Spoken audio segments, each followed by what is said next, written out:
Vraiment, ce que j'aime quand j'ouvre un livre fantastique, c'est entrer dans un nouveau monde, un nouvel univers cohérent qui continue au-delà de ce qui est écrit.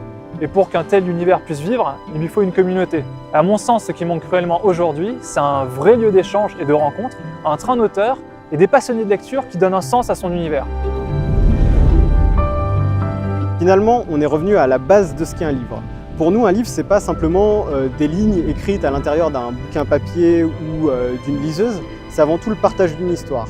Et quand tu abordes le livre sous cet angle, à ce moment-là, tu es obligé de te poser la question de l'interaction qui doit exister entre l'auteur et le lecteur.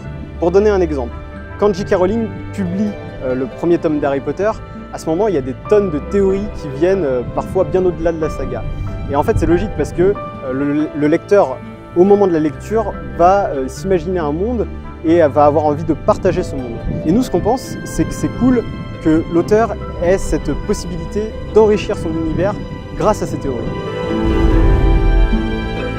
C'est vraiment pour ça qu'on a orienté Kawabook sur une communauté qui pourrait partager ses théories avec l'auteur.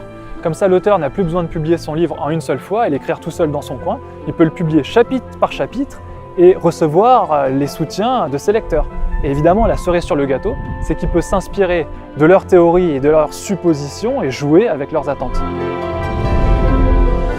Du coup, pour le lecteur, Kawabook, c'est cette possibilité de suivre un auteur, de l'influencer au travers de ses théories, mais c'est aussi un mode de lecture beaucoup plus adapté à notre quotidien avec cette possibilité de lire chapitre par chapitre et cette interaction entre chaque chapitre avec la communauté. Enfin, il y a cette possibilité de plébisciter un jeune talent qui se retrouvera mis en avant sur la plateforme.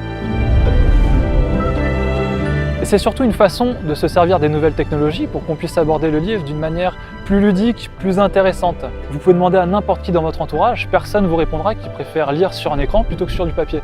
Et c'est quand même dommage que le support numérique soit seulement appréciable pour le fait qu'il puisse être transporté facilement. Mais j'en dirai pas plus à ce sujet parce qu'on vous réserve quand même quelques surprises.